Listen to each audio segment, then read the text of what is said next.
Part 2. Growing Up. Chah Chuangchot. Luang Por Chah was born on the 7th waning day of the 7th moon of the year of the horse, 1918. He was the 5th of 11 children born to Mah and Pim Chuangchot, who, like the vast majority of their generation, were subsistence rice farmers. The name Chah means clever, capable, resourceful. In accordance with custom, Luang Por's mother gave birth to him kneeling, her arms above her head, grasping a rope suspended from the rafters of the house. Afterwards, she endured 15 days of confinement, lying with her stomach as close as possible to a charcoal brazier to dry out her womb, an ancient custom that still survived in the countryside, despite some 70 years previously King Mongkut railing against it as this senseless and monstrous crime of having women smoked and roasted. In his first few months after weaning, Luang Por's mother would have fed him by chewing and masticating sticky rice in her own mouth and then gently spooning it into his. Luang Por was born into an affectionate and respected household, one of the wealthier families in a closely knit community. The Isan villagers of those days, isolated by forests and vulnerable to the vagaries of the weather and the caprice of spirits, put great store on sharing, generosity and harmony. The model was of extended families living together or in adjoining houses, and over generations, almost everybody in a village would be related at one remove or another with everybody else. Houses were made of wood, roofed with grass thatch and raised on stilts as protection from floods and wild animals. They were placed close together with no fixed boundaries between them. Life was conducted on a large, open space upstairs, with rooms used only for sleeping. People not only heard their neighbors' family dramas, they could see them as well. There was no concept of privacy, much less a desire for it. The villagers subscribed to respect for monks, elders and spirits. They valued consideration for the feelings of others and a healthy sense of right and wrong, and they relished laughter and conversation. Luang Por grew up with a strong sense of community and place and the gift of the gab.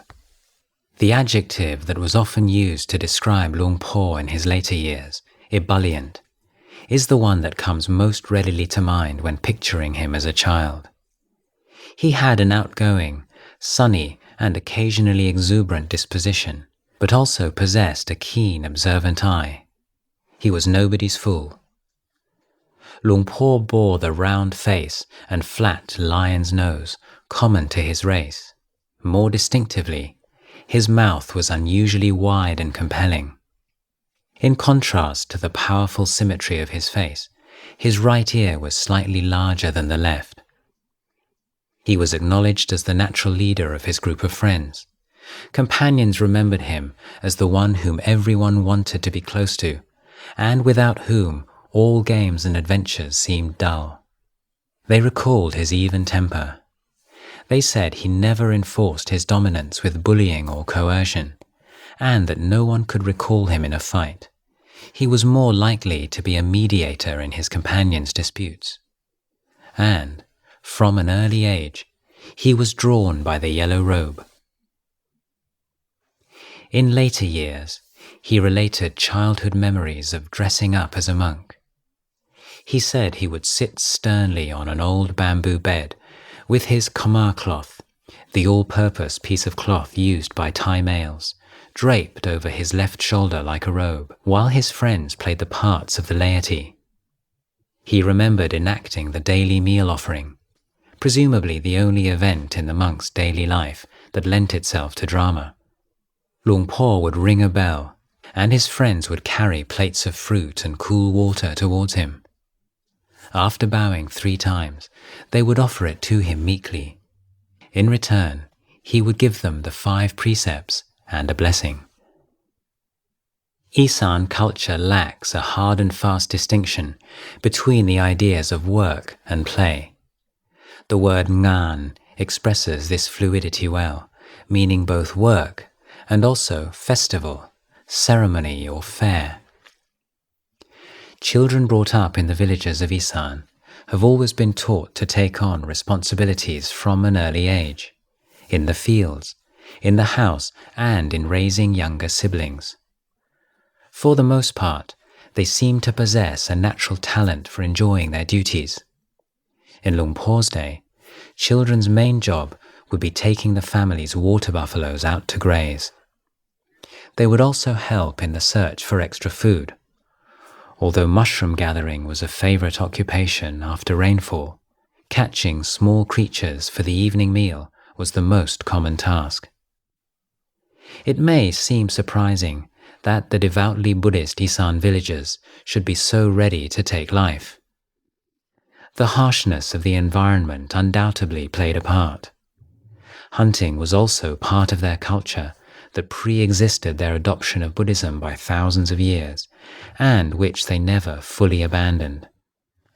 Whatever the case, the Isan villagers ate living creatures without distinction. Insects, lizards, beetles, nothing was spared. After reading accounts of Isan village life in the early 20th century, it's easy to imagine the boy Cha in the hot season, riding a placid water buffalo out to pasture early in the morning, or in the stifling heat of midday, see him sitting in the shade of a mango tree, singing snatches of popular songs, munching lazily on a mango, or taking a nap. During a rainy season downpour, as a boisterous group of young lads chase after frogs and toads, he is surely the one in the lead, roaring at the top of his voice. In the cold season, he is on another hunting expedition.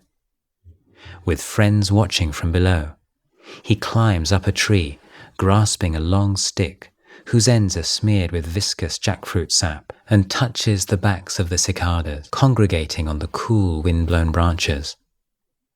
As he puts his prizes in a lidded basket to take home for dinner, he puts one or two aside for blasting the eardrum of an unwary companion. Although these scenes have a definite charm to them, Luang Por believed that they bore an unseen shadow. In later years, he said that many of the illnesses that afflicted him throughout his life were the karmic consequences of casual cruelties he had inflicted on living creatures as a boy. Dek Wat. By the 1920s, some 30 years after its inception, a state education system had still made few inroads into rural Isan. During Luang Por's childhood, 3 years of primary education were available, but they were not compulsory, and few parents saw their worth. Luang Por, by the age of 9, had completed a single year. Education of the young had traditionally been one of the major functions of the village monastery. Putting aside the glaring weakness that 50% of the children, the girls, were excluded, the results were impressive. Foreign observers had often expressed surprise at the high standard of literacy amongst Thai men, at the same time, interestingly enough, as praising what they saw as the superior shrewdness and industry of the women. The boys would help out with the monastery chores, and through daily personal contact with the monks and participating in the life of the Wat, the Thai word for a Buddhist temple or monastery, they received an education with a strong moral and spiritual foundation. It was a system that forged strong links between the monastery and the village, and it has been argued that the loss of this educational role to the state was a body blow to the rural Sangha's sense of purpose, from which it has never fully recovered. It was at the age of 9 that Luang Por asked permission from his parents to move out of the family home and into the local monastery. It was a common practice for parents to entrust a son to the monks, but rare for a boy to volunteer. Many years later, Luang Por spoke of his decision in the following way, Well, the causes and conditions were there. As a boy, I had a fear of committing evil actions. I was always a straightforward lad. I was honest, and I didn't tell lies. When there were things to be shared out, I was considerate. I would take less than my due. That basic nature just kept maturing, until one day I said to myself, go to the monastery. I asked my friends if they had ever thought of doing the same thing, and none of them had. The idea just arose naturally. I'd say it was the fruit of past actions. As time went on, wholesome qualities steadily grew inside me, until one day they led me to decide and do as I did. On another occasion, in a more humorous vein, Luang Por told some lay disciples that he had become a dek wat, literally a monastery child, because he was tired of watering the family tobacco fields. He said that the more he rebelled against his chores, the more his parents had given him, afraid that he would turn out badly. As one of Luang Por's sisters remembered it, a small accident brought things to a head.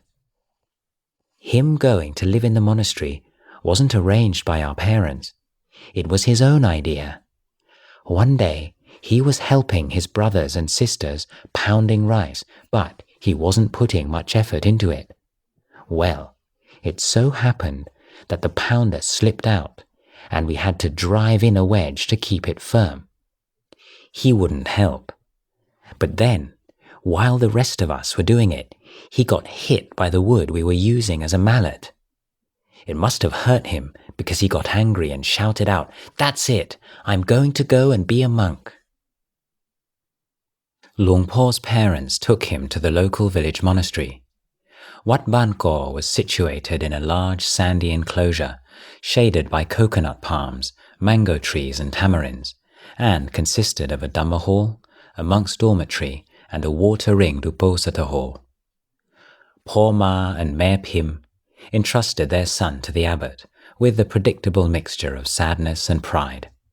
Luang Por was now a dek wat, but this was not the beginning of a long and painful separation from his parents. By no means had Luang Por withdrawn into a secluded and cloistered realm.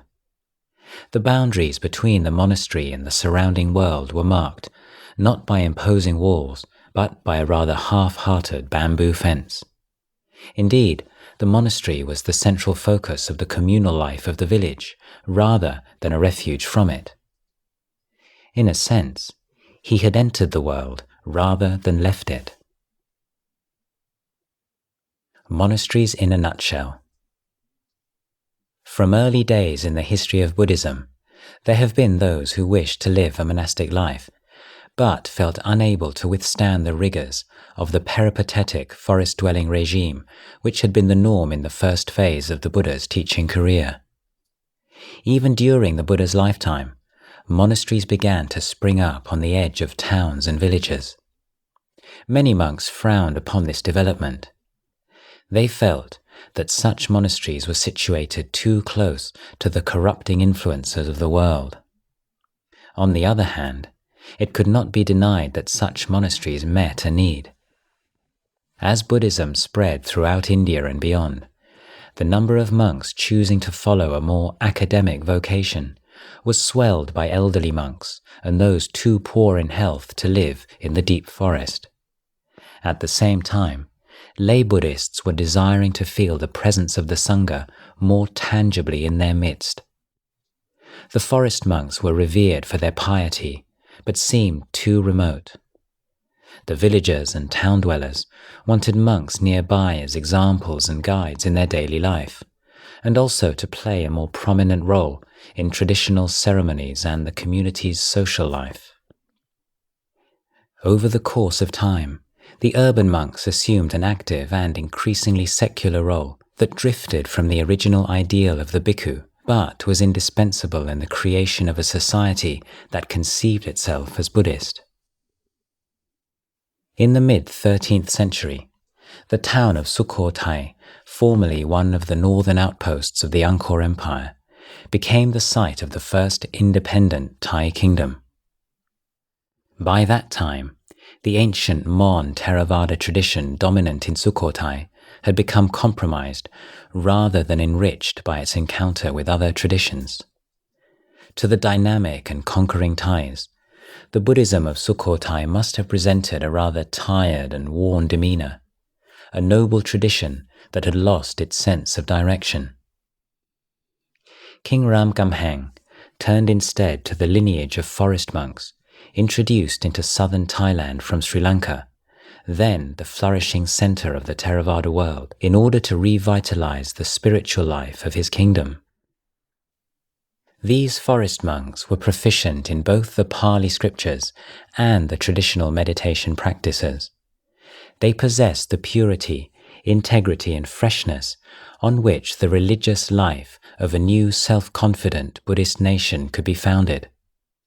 The king built a monastery for them on one of the hills overlooking the city from the west, and every lunar observance day, or in Thai Waning Prat, he would ride out on his white elephant, head of a large and magnificent procession, to take the precepts and listen to a sermon. The Thai Waning Prat can be literally translated as Holy Day, and may be compared to the Christian Sabbath. It does not, however, fall on a particular day of the week, being determined by the lunar calendar. Through the support of the king and his court, the ideal of the forest monk was exalted.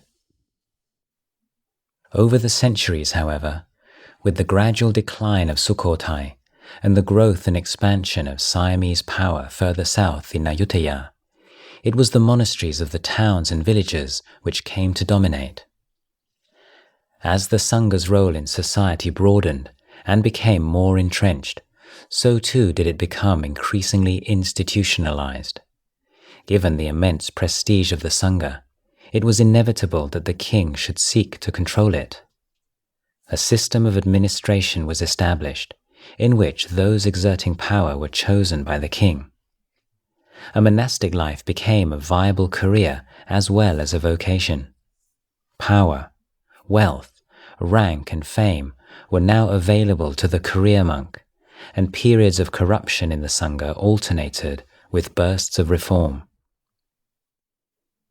During this period, temporary spells in the monkhood came to be expected of every young man, and it was understandable that the majority of these short-term monks would prefer to stay in a more comfortable monastery close to home than in a distant and inhospitable forest where they might fall prey to spirits, wild animals, and racking fevers. All such developments tended to marginalize the forest monks. From their former preeminence, the forest Sangha became an insignificant force. Forest monks were mistrusted by the authorities, feared and mythologized by the villagers, and known for their purported psychic powers rather than their devotion to the Buddha's system of mind training. At the same time, the village monasteries became an intrinsic part of people's lives. The local monastery gave the village its identity, an affiliation with the unseen powers of the universe, a sense of continuity through change. Few of the images that the word monastery is likely to evoke in a Western mind would agree with the reality of a village wat in rural Thailand. It might be the abode of monks, but it was considered the property of all. The path in front of the Dhamma hall was a public thoroughfare, and the monastery well was used by all the nearby houses. Important public meetings took place in the Dhamma hall, which also acted as a hostel for passing travellers, and was thus the centre for the reception and dissemination of news from other areas. The monastery played a central role in the social life of the village. It was the site for the important festivals that punctuated the hard struggles of the year. With daily entertainments almost non-existent, everyone looked to the lively Ngan Wat, or monastery fairs, for excitement and fun.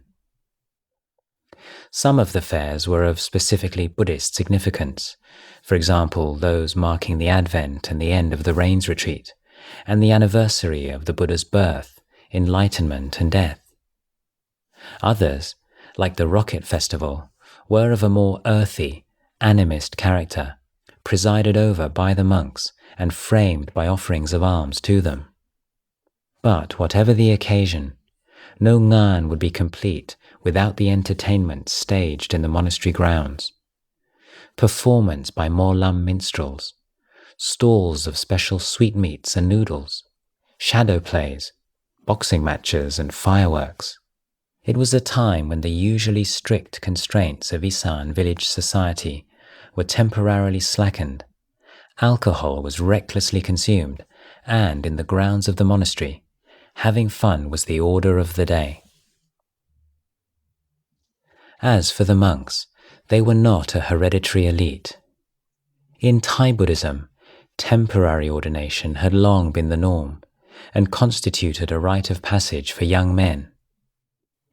It had thus always been easy to enter the monastic life and easy to disrobe. Leaving incurred no stigma. On disrobing, a man would be referred to as Tit, a respectful title derived from the Sanskrit Pandita or sage. Indeed, a man who had never been a monk was considered immature, literally unripe, and a far less attractive potential husband or son-in-law than one who had spent time in the robes. Customarily, the young men in a village would become monks for the duration of the annual 3-month rains retreat period, but sometimes they would remain in robes for as long as 2 or 3 years.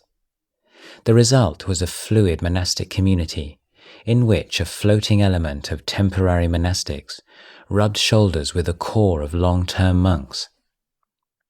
One of the great merits of the system was that with every family having members who were or had been monks, the close bond between village and monastery was constantly renewed. The long-term monks would be few in number. They would almost all have been born and raised in the local village, and would thus empathize deeply with the daily problems of the local people. They would take participation in village affairs seriously, sometimes as leaders in public work projects, such as building bridges, or, when needed, as the impartial advisor and referee in disagreements and disputes amongst the lay community. Historically, the Wat was the center of learning. Apart from their standing as members of the Sangha, the monks also enjoyed the extra prestige of being the most educated and knowledgeable people in the community. They would learn and transmit many skills such as carpentry, painting, decorative arts, and tile and brickmaking. Some monks would be herbal doctors, and some, notwithstanding the prohibition in the monk's discipline known as the Vinaya, were astrologers. Ideally, at least, it was the monastery's religious role that was paramount. The monks were expected to be, as far as possible, the embodiment of the Buddha's teachings, and to inspire by word and deed moral and spiritual values. They were also called upon to perform traditional rituals and conduct ceremonies. They would be invited to local houses to chant blessings and sprinkle lustral water during marriages, housewarming parties, and times of sickness or ill luck. At the death of a villager, they would be invited to chant the rather abstract and philosophical Mātika verses, believed to be the teachings the Buddha gave to his mother in one of the heaven realms following her death. Perhaps most significantly, the monastery was the center for the making of merit, understood to be the lay Buddhist's most important religious activity. Merit, or in Pali punya, refers to goodness as a force for present and future happiness. A wise person makes merit through acts of charity, a moral life, and the cultivation of peace and wisdom. As a result, he or she leads a successful and contented life, and after death is reborn in a happy realm. Offerings of food and material support for the monastery have always been the most basic and popular form of merit-making. Although individual monks might not always be especially inspiring to the laity, They have been considered ennobled and empowered by the yellow robe they wear, and thus able to act as fields of merit. With the accumulation of merit seen to be the most important factor affecting people's present and future prosperity and well-being, it's easy to see why monasteries commanded such a central role in village life. The abbot was usually the most powerful and respected figure in the village, combining the prestige of age, position, and wisdom.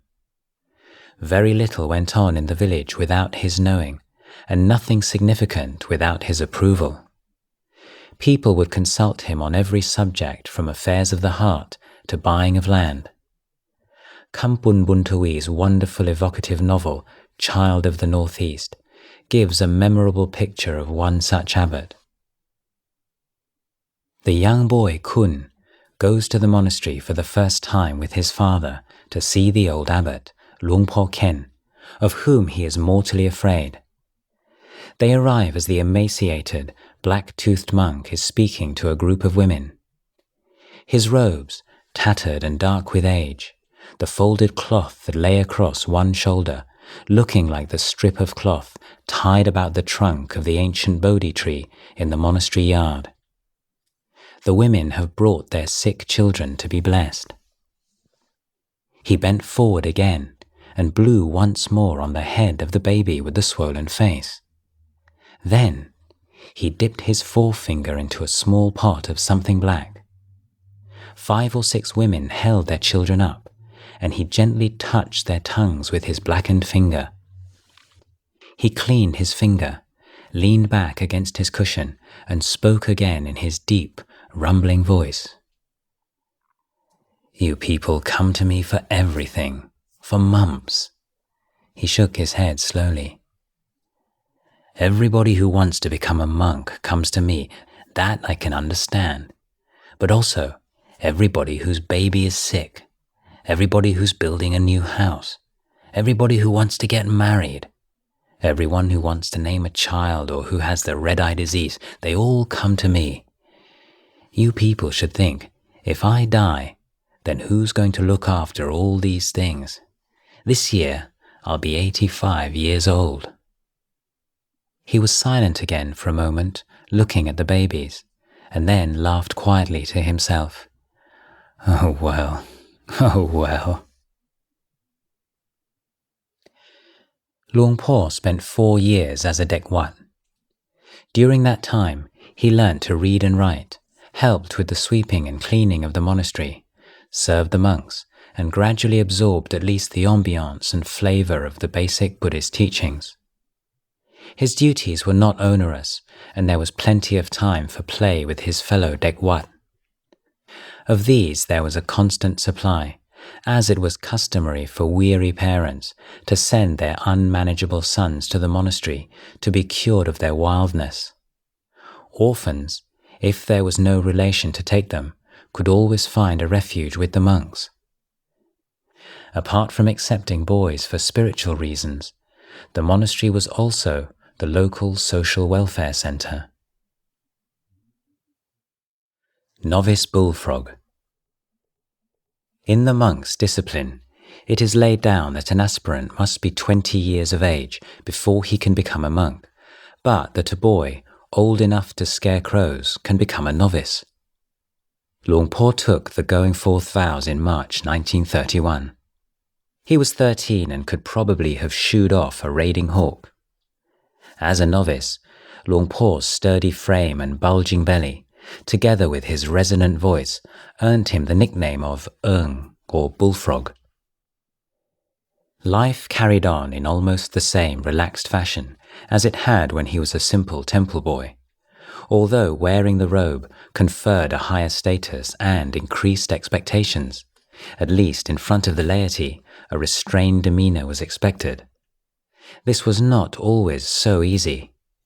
One of his fellow novices recalled, "Every now and again, there'd be an invitation to chant in somebody's house, and he would break into giggles in the middle of the chanting. As soon as he started, that was it. We couldn't help ourselves. We had to join in.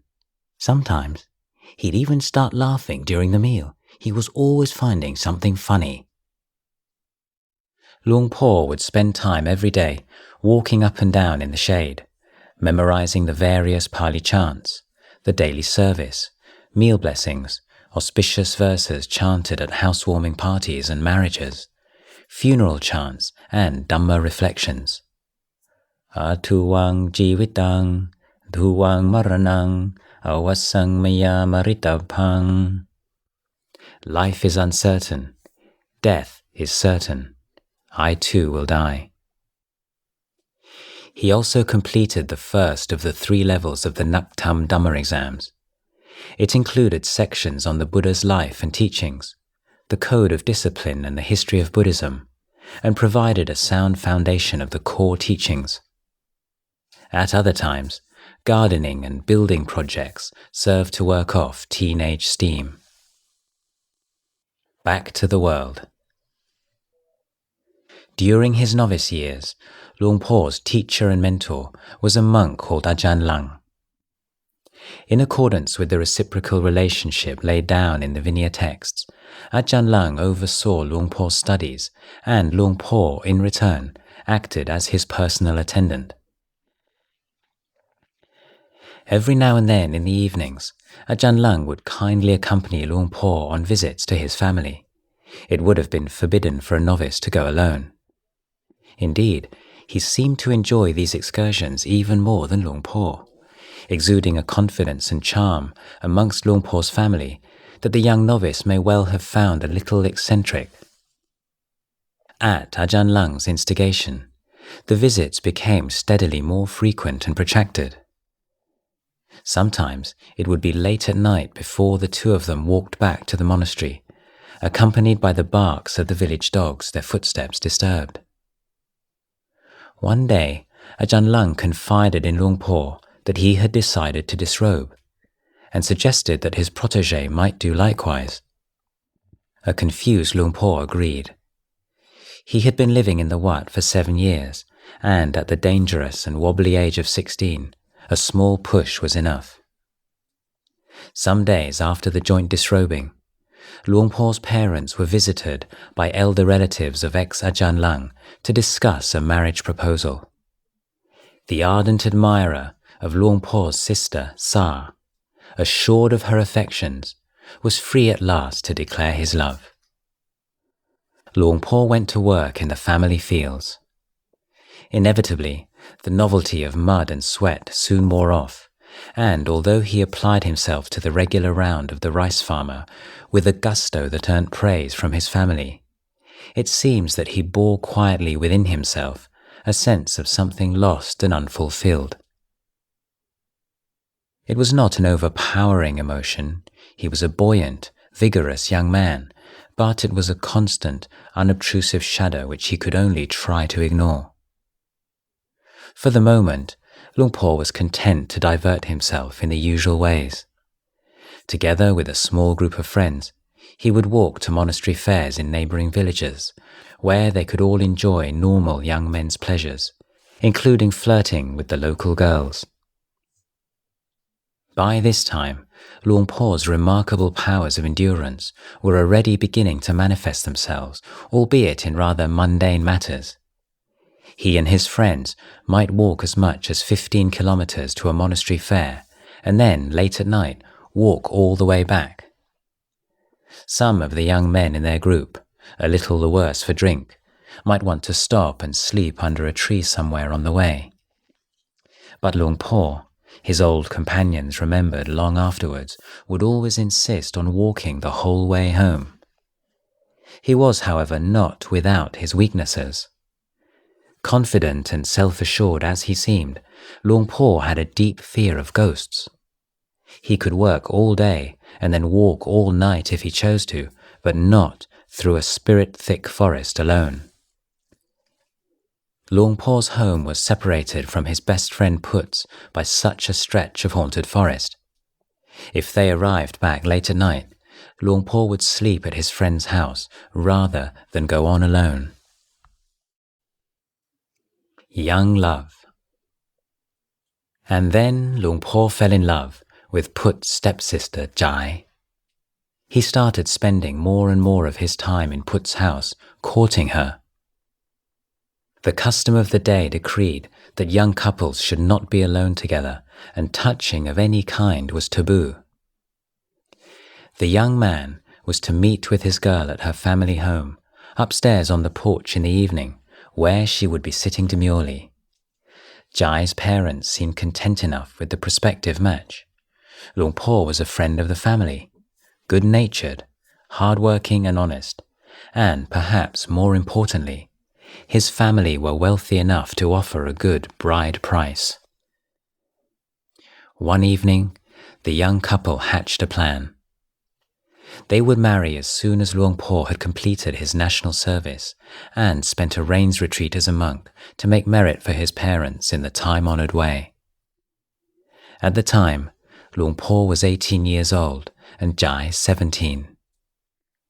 It would be another 4 years before they could even expect to hold hands. As the rainy season approached, every household was busy preparing ploughs, rakes, hoes, yokes, fish traps and machetes for the upcoming work in the paddy fields. Luang Por had just taken out a load of tools to the family's small hut, raised on stilts in the middle of their fields. You may imagine the scene. An overcast, oppressively humid sky, and underneath it a stocky young man with an unusually wide mouth, bare-chested, his khomar cloth around his loins, bumping up and down on the uncomfortable wooden seat of an ox cart as it jolts along a rutted lane between the vibrant green of the rice fields. He is about to receive devastating news. Luang Por related the story himself many years later. When I was 18, I liked a girl. She liked me too, and as these things go, I eventually fell in love. I wanted to marry her. I daydreamed about having her by my side, helping me out in the fields, making a living together. Then, one day on my way home from work, I met my best friend Put on the road. He said, "Cha, I'm taking the lady." When I heard those words, I went completely numb. I was in a state of shock for hours afterwards. I remembered the prediction of an astrologer that I would have no wife but many children. At that time, I wondered how it could be possible. Simply, and with the unquestioned prerogative that parents of his age and culture possessed, Put's father and stepmother had decided that the 2 stepchildren should marry. There was no more to be said. The reasons were pragmatic, financial. If Put married Jai, the family would be saved a bride price they could ill afford. They had just acquired land some distance from the village that should not be left fallow. The young couple could move out there and farm it together. Luang Por, desolate, had no choice but to reconcile himself to the situation. It made no sense to be angry with Put.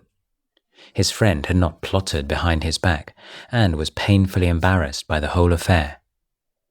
But this disappointment was a profound one, a sharp and hurtful lesson in the uncertainties that bedevil human affairs. Luang Por did not give up on his friendship with Put, and in fact, it was to last for the rest of his life. But with Jai, he had to be more circumspect. He could not force his feelings for her to disappear by an act of will. As a young monk, if he saw Jai in the monastery, he would do his utmost to avoid an encounter that might stir up difficult emotions. Luang Por admitted that for the first 7 years of his monkhood, he found it impossible to completely let go of his thoughts for this young woman. At this early stage of his monastic life, Luang Por, like a great many young monks through the ages, must have been assailed by fantasies featuring tantalizing scenarios and miraculous happy endings that, when coolly considered, he did not truly desire. It was only when he finally left his familiar surroundings and, through meditation practice, gained a method of stilling his thoughts and seeing them in perspective that the fantasies faded. In later years, as abbot of Wat Pah Pong, describing to the monks the drawbacks of sensual desire, he would often talk of the debt of gratitude he owed to Put. If he hadn't married Meh Chai, then I probably wouldn't be here today. Perhaps this is so, but at the same time, it seems safe to assume that if he had not met this particular obstacle to a conventional married life, another would surely have emerged. In a recorded talk decades later, Luang Por revealed, "I was fed up. I didn't want to live with my parents. The more I thought about it, the more fed up I became. I just wanted to go off by myself the whole time, although where to, I had no idea. I felt like that for a number of years. I was fed up, but not with anything in particular. I just wanted to go somewhere and be alone. These were the feelings I had before I became a monk. I wasn't always fully conscious of them, but they were there all the same, all of the time." Luang Por only ever mentioned 2 other incidents occurring in his relations with the opposite sex. In the first, an ex-monk with whom Luang Por had been friendly during his years as a novice died at an early age, and Luang Por assisted the bereaved family throughout the days of the funeral proceedings. On the night of the cremation, after the last guests had returned to their homes, Luang Por, as a close family friend, felt concerned that the widow and her children would feel lonely and desolate if left alone. He offered to stay on for a couple of nights to keep them company in their grief. On the second night, Luang Por became aware that the lady of the house had come out of the bedroom and had laid down beside him. She took his hand and started to guide it over her body. Luang Por pretended to be asleep. Finding no response, the lady got up and slipped quietly back into her room. In later years, Luang Por was to admit that sexual desire was the one defilement which he had great difficulty in overcoming. But here, in a situation that bore all the elements of an adolescent fantasy, and unbound by vows of celibacy, he was remarkably restrained. The reason may have been fear or lack of physical attraction. In view of his later struggles, however, it is more likely that Luang Por's sense of propriety and his respect for a dead friend overcame desire. It was not unusual for young Thai men of Luang Por's generation to end an evening out with a visit to a brothel. It was quite natural then that his second and final close encounter with a woman occurred in one such establishment, in the back streets of the local town of Warin. The incident occurred shortly before he became a monk, when Luang Por's old friends managed to persuade him that before renouncing the pleasures of the flesh, he should at least first sample their delights. In the end, it was not to be. Once alone in a room, with the young woman he had chosen to help him lose his virginity, Luang Por could not help but notice through the thick powder on her face the ravages of acne. An uncontrollable disgust arose within him. He got up abruptly, and the next thing he knew, he was standing at a street-side food stall with a bowl of noodles in his hand. If it was a debacle, then it was one which most aptly and rather comically foreshadowed the struggles of the next few years. As a young village monk, the only desire that could match Luang Por's sexual lust was a craving for Chinese noodles, a craving so strong that it led him to sneak out of the Wat to his favorite vendor on more than one occasion. Ordination. By now it may be apparent that there is a dearth of verifiable biographical information about Luang Por's youth. The full extent of what is known about his early life has been gleaned from a small number of reminiscences from old friends and family members, private asides recollected by his close disciple Ajahn, and a few passages taken from Dhamma talks. The rest, especially indications of the evolution of his inner life, will always remain opaque.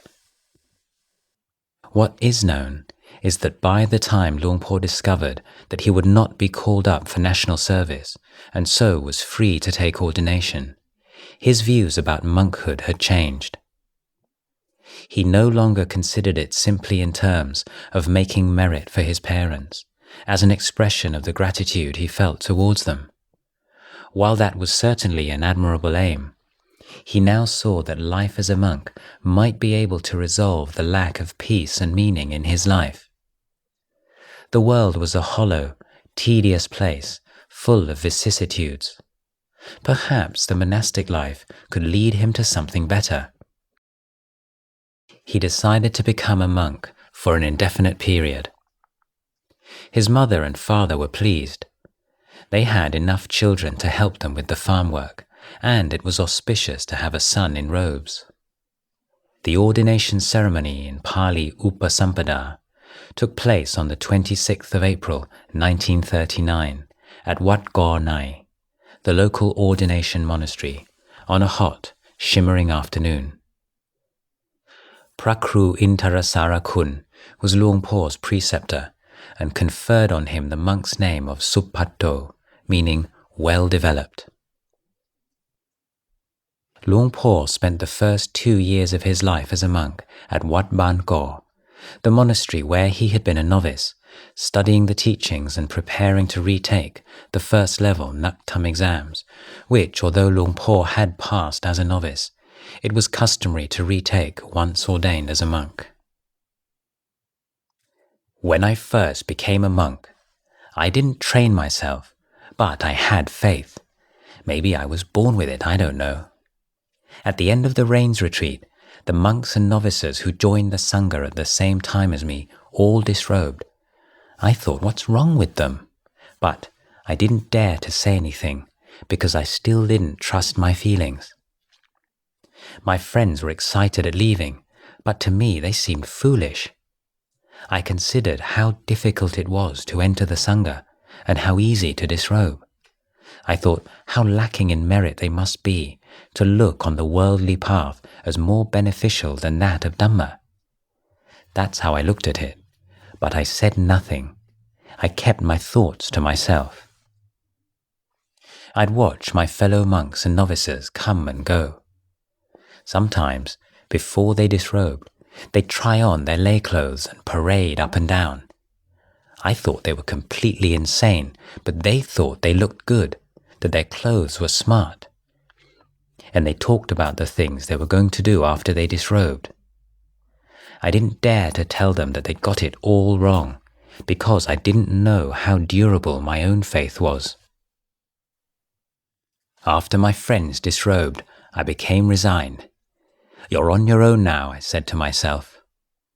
I pulled out my copy of the Patimokkha and started to memorize it. It was easier than before with nobody teasing me or fooling around. I was able to concentrate on it fully.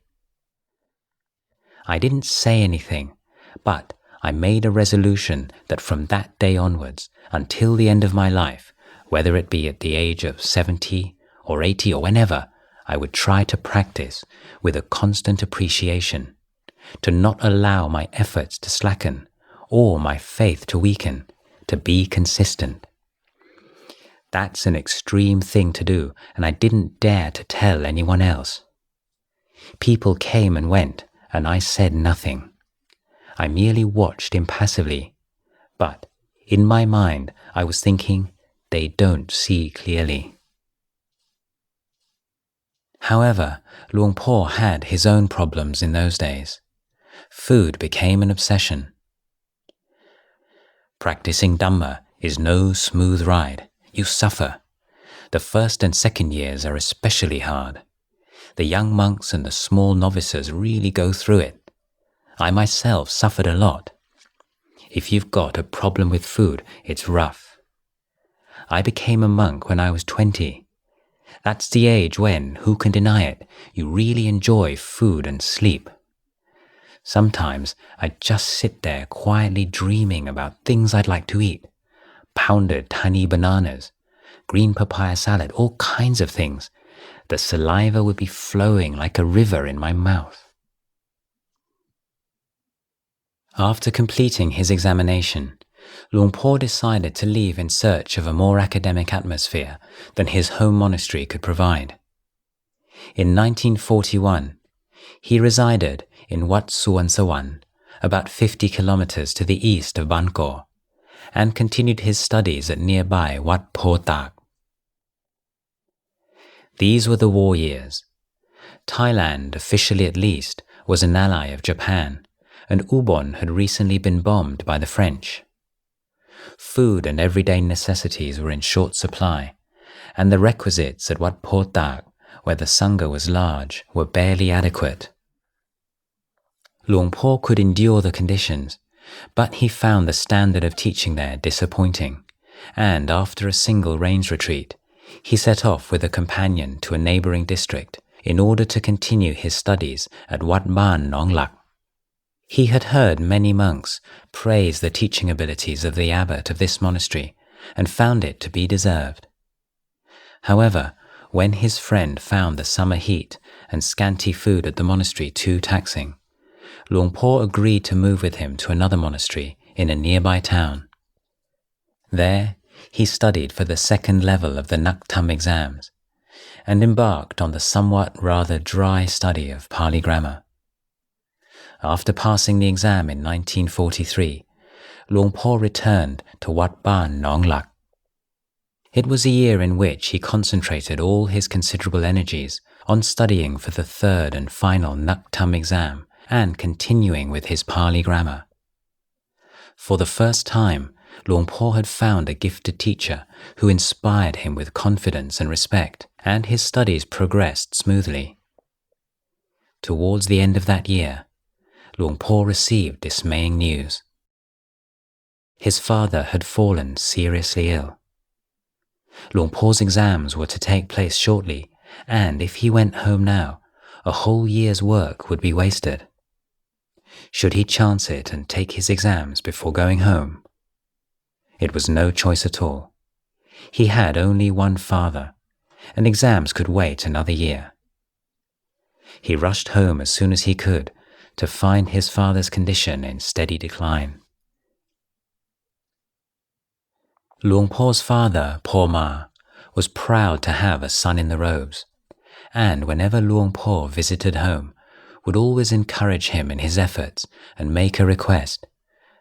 "Please don't disrobe, Venerable Sir. I invite you to remain a monk indefinitely." This is a deliberately literal translation. It's hard to convey in the English language the tenor of a conversation between a Thai monk and his parents. Filial piety is greatly emphasized in Thai culture, and the relationship between parents and children is generally warm and close. Yet, when the son becomes a monk, their way of relating to each other instantly and radically changes. The parents are now lay people. They sit on a lower seat, at a respectful distance. They use monastic honorifics when referring to their son, and humble personal pronouns when referring to themselves. To an observer from another culture, this formality might at first seem odd or perhaps unnatural, but for the family itself, it is simply the accepted convention. The stilted speech forms help everyone to remember that while the son's identity as a monk has not erased his identity as a member of his family, it has transformed it. Now, as he lay weak and shrunken on his deathbed, Por Ma made the request one last time. "You've made the right choice. Don't change it. Lay life is full of so many kinds of suffering and difficulties. There's no real peace or contentment in it. Remain as a monk. On previous occasions, Luang Por had always kept silent, his head slightly bowed, showing respect but an unwillingness to make such a commitment. This time, however, he replied, "No, I won't disrobe. Why would I do that?" His father's face relaxed into a warm, contented smile, and he drifted into sleep. When poor Ma discovered that Luang Por's exams would take place shortly, he urged him to return to his wat, but this request was refused. Instead, Luang Por helped to nurse his father for the 13 more days and nights that he lingered on. It was December, when the days have a drained, subdued tone and a cold wind blows down through Isan from China, when first thing in the morning, everyone lights fires outside their houses to warm themselves, and Jews' harp kites, anchored high in the air, utter their melancholy cry throughout the night. Dui, dui, dui, dui. One night, at the end of the year, poor Ma's life came to its end. A solemn resolve. In the period following his father's death, Luang Por's monastic life began to follow a new direction. The change was almost certainly precipitated by his loss. Having for some years steeped himself in Buddhist texts, analyzing the human condition in general terms, he had come face to face with mortality on its most personal level. The human body is a mere conglomeration of the elements of solidity, fluidity, heat, and vibration. The inevitability of old age, sickness, death, and of the separation from all we love, prominent features of passages learnt by rote in the Wat, must have acquired much deeper meaning for him. Seeing his father in pain before death, helping place his lifeless body in the coffin, watching it burn on the funeral pyre, gathering the bones remaining in the cremation ashes, all would have made a profound impression on the young monk. Many years later, Luang Por recalled that on returning to Wat Ban Nong Lak after his father's funeral, he made a solemn resolve. "I dedicate my body and mind, my whole life, to the practice of the Lord Buddha's teachings in their entirety. I will realize the truth in this lifetime. I will let go of everything and follow the teachings. No matter how much suffering and difficulty I have to endure, I will persevere. Otherwise, there will be no end to my doubts. I will make this life as even and continuous as a single day and night. I will abandon attachments to mind and body and follow the Buddha's teachings until I know their truth for myself." As a result, Luang Por started practicing meditation more seriously, but not without difficulties. The first year of meditation, I got nothing from it. My mind just teemed with thoughts about things I wanted to eat. It was really hopeless. Sometimes, during a meditation session, it would be as if I was actually eating a banana. I could feel it in my mouth. The defilements have been in the mind for many lifetimes. When you come to discipline it, there's bound to be a struggle. It was during this year of 1944 that Luang Por's mother, Mah and Pim, had a vivid dream in which 2 of her teeth fell out. She later remembered that in her dream, her immediate dismay at this loss was cut short by a voice saying, "Never mind. Don't worry about those teeth. They will be replaced by teeth of gold." She woke up, putting a hand instinctively to her mouth. Some days later, at the foot of the steps leading up to her house, she discovered a sprouting tree growing at an uncanny speed. It was a Bodhi tree, the same species as that under which the Buddha realized awakening. When she approached the abbot of the monastery for advice, he told her that it was an auspicious omen. the most appropriate thing to do would be to replant the tree in the monastery. He said that the magical appearance of a Bodhi tree in front of Mah and Pim's house meant that a great being would appear in her family. At the same time as making his first fledgling attempts at meditation, Luang Por carried on his study of Pali in the time-honored way, translating Dhammapada commentary stories into Thai. He could not help but notice the disparity between his own life and those of the monks in the Buddha's time. They wandered in the jungles, solitary, ardent and resolute, whereas he was poring over books in a monastery schoolroom. Having made a resolution to dedicate his life to the monastic order, the question before him was to decide in exactly which way he should live that life. He decided that the answer was to make a fresh start, to abandon his studies, and to devote himself wholeheartedly to the path of practice. In other words, to become a forest monk. The next step was to look for guidance. At that time, Isan was still both thickly forested and thinly populated. There were few roads and little traffic. The only way that one was likely to hear of a good teacher was by word of mouth, perhaps from a passing Tudong monk, a wandering monk keeping various optional ascetic practices. The forest masters were few and far between and cherished their anonymity. Despite having been a member of the Sangha for 7 years, Luang Por's decision to take up meditation, to become what was called a practice monk, was not as straightforward as might be imagined. He opted to return to Wat Ban Ko while he decided on his next move. As it happened, Wat Pa San Samran, a forest monastery established by disciples of Luang Pu Man, Luang Por's eventual teacher, lay just a few kilometers from Ban Ko, on the edge of the town of Warin. But as it was a monastery of a different monastic lineage, he did not at that time consider it an option.